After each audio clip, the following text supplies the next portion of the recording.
Donc je m'appelle Edouard, je fais partie du groupe Dune depuis à peu près 3 ans maintenant. Donc je suis arrivé en tant que conseiller voyage en 2021 et j'ai pris le poste de responsable des ventes du service individuel il y a un peu plus d'1 an maintenant. Je suis parti à la découverte du nouveau centre Dune qu'on a franchisé du côté de Méliéa. Et écoute, c'était une très bonne expérience. C'était ma première fois pour la plongée à Malte. J'étais jamais allé sur la destination. Et que ce soit l'île, les gens, les fonds, notamment les épaves, on en parlera plus tard, c'était vraiment une belle découverte. Malte, en fait, ce qui est intéressant avec cette destination, c'est qu'elle est très accessible de partout en Europe et de partout en France, notamment en haute saison. Il y a énormément de vols low cost qui partent d'un peu partout, avec plein de compagnies. Donc moi, de mon côté, je suis parti avec Ryanair de Marseille. Et moi, du coup, je suis parti en juin. C'est une très bonne période. Mais ce qu'il faut savoir sur Malte, c'est que la saisonnalité de Malte n'est pas exactement la même que pour le reste de la Méditerranée. C'est vrai que pour la Méditerranée, on a souvent tendance à dire qu'il faut plonger entre avril et novembre, idéalement entre juin et septembre-octobre. Malte est quand même beaucoup plus au sud, on est presque en face de la Tunisie, donc l'eau est plus chaude et plus longtemps. Donc effectivement, on peut y aller sur une durée plus longue. Donc en gros, on peut y aller à partir d'avril jusqu'à janvier. Et on va dire que le cœur de saison, il va vraiment commencer en juin-juillet pour aller jusqu'à novembre-décembre. Donc on n'y pense pas assez, mais Malte, au mois de novembre, on peut avoir une eau à 25 degrés avec 25 degrés en température extérieure. Et en plus, avoir des super vols, les hôtels vont être bien moins onéreux. Donc clairement, je recommande aussi de viser les mois de novembre et décembre qui ne sont pas trop demandés justement pour cette destination habituellement. J'étais à Méliéa. En fait, Méliéa, c'est une petite ville qui se trouve au nord de l'île de Malte. Ce qui est intéressant, c'est qu'on n'est pas dans une zone très touristique de l'île. C'est vrai que les zones touristiques sont plutôt autour de la Valette ou plus au sud. Donc on est sur une zone qui est plus familiale. Donc on s'y sent vraiment bien, la ville est agréable. Elle est très jolie, il y a une très belle église, donc en termes d'architecture, c'est très joli aussi. Elle donne sur une magnifique baie. Et du coup, c'est vrai qu'on ressent un peu moins le tourisme que ce qu'on peut ressentir au sud de Malte, où j'étais déjà allé il y a quelques années. Et effectivement, on voit beaucoup plus de monde. Donc un très joli village, enfin une très jolie petite ville plutôt. Les centres sont vraiment bien parce que du coup, il y a 2 bases. Du Malte, en fait, vous avez une base qui est en centre-ville dans un de nos hôtels partenaires. Qui sert plutôt de base administrative et aussi de base de départ, de point de rencontre pour les clients. Donc en fait, on se retrouve ici puisque nos hôtels sont pas loin. Et ensuite, ce qui est chouette, c'est qu'on prend un van direction le Palm Beach. Le Palm Beach, en fait, c'est un beach club qui se trouve sur une très jolie plage. Et en fait, on se prépare ici. Donc là, on est vraiment dans un super cadre avec une magnifique baie. Et ce qui est bien, c'est que quand vous terminez vos plongées, vous pouvez prendre un transat, un cocktail, un sandwich, etc.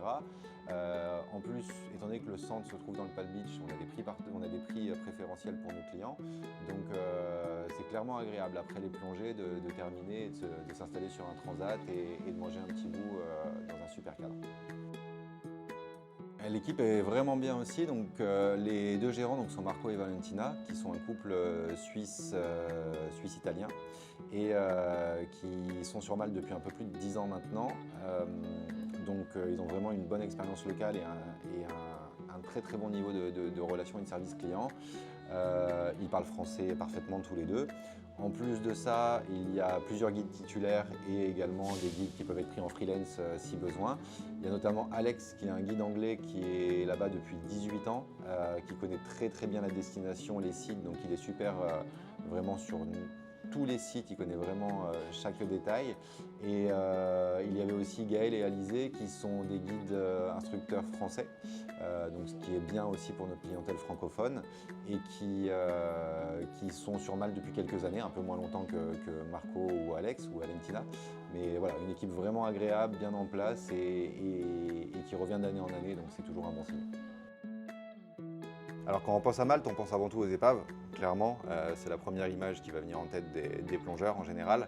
Et clairement, c'est vraiment le gros point fort de l'île. Il y a des épaves vraiment magnifiques, il y en a beaucoup. On peut citer le Caruela avec son escalier en bois, on peut citer le P29, le Rosy, le P31, donc le Oum Al Faroud, le Maori. Il y a vraiment une très très belle variété d'épaves. Ce qui est sympa aussi avec ces épaves, c'est qu'il y en a pas mal qui sont accessibles dans la zone des 20 mètres, donc pour des niveaux 1, pour des baptêmes. Donc c'est possible aussi de faire de l'épave quand on commence la plongée. Mais il ne faut pas sous-estimer non plus la faune à Malte. Alors certes, c'est une zone qui a été pêchée pendant longtemps, mais ils sont en train de mettre en place énormément de réserves marines et on voit qu'il y a du résultat. Clairement, il y a pas mal de faune qui revient, ça commence à être vraiment poissonneux.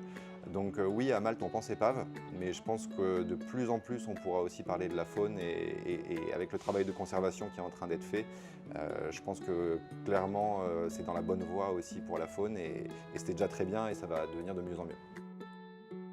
Clairement, c'est la journée en bateau. En fait, ce qu'il faut savoir, c'est que d'une Malte, ce que l'on propose, en fait, la plupart du temps, c'est des forfaits avec une partie plongée du bord et une partie plongée bateau. Et les deux ont de l'intérêt. Donc, il ne faut pas vouloir se dire, je veux faire que du bateau ou que du bord, parce qu'on va aller voir des choses assez différentes. Et pour le bateau, en fait, d'une Malte, un bateau qui s'appelle le Yemanja, un voilier, qui est vraiment, vraiment bien. Et on part 12 plongeurs maximum sur une journée complète en voilier. Donc on n'est pas très loin des sites, on a des petites navigations vraiment agréables. On se sent vraiment vraiment bien sur ce bateau. En plus derrière vous avez Marco qui nous avait fait un plat de pâtes un peu à l'italienne justement, donc ça c'était vraiment exceptionnel. Sur la navigation retour, des dauphins autour de nous.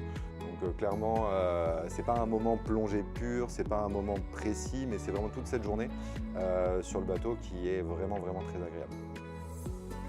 Niveau hébergement, c'est très bien. En fait, on a 3 hôtels partenaires principalement et qui sont sur 3 gammes différentes, que ce soit sur le profil, que ce soit sur la gamme tarifaire, que ce soit sur les services. On a également, en plus, pour ceux qui le veulent, un petit boutique hôtel en partenariat, donc pour quelque chose de plus intimiste avec peu de chambres. Donc on a vraiment une belle variété d'hébergements et c'est vraiment un gros plus. C'est-à-dire que ce soit pour les individuels ou pour les groupes, on va toujours trouver en fait la solution qui correspond. Donc clairement, ce n'est pas une difficulté du tout sur Malte et il y a vraiment un bel éventail de choix. Ouais, clairement, le conseil, en fait, j'en ai déjà parlé, mais je vais revenir sur la saisonnalité, qui me paraît être vraiment un élément clé. Parce que de mon côté, c'est vrai que j'étais en juin et c'était très agréable et on se dit que c'est l'été en Méditerranée et qu'il va faire chaud. C'était très bien. Après, on avait une thermocline à 16 degrés à 25 mètres, donc effectivement, ça fait un petit peu frais.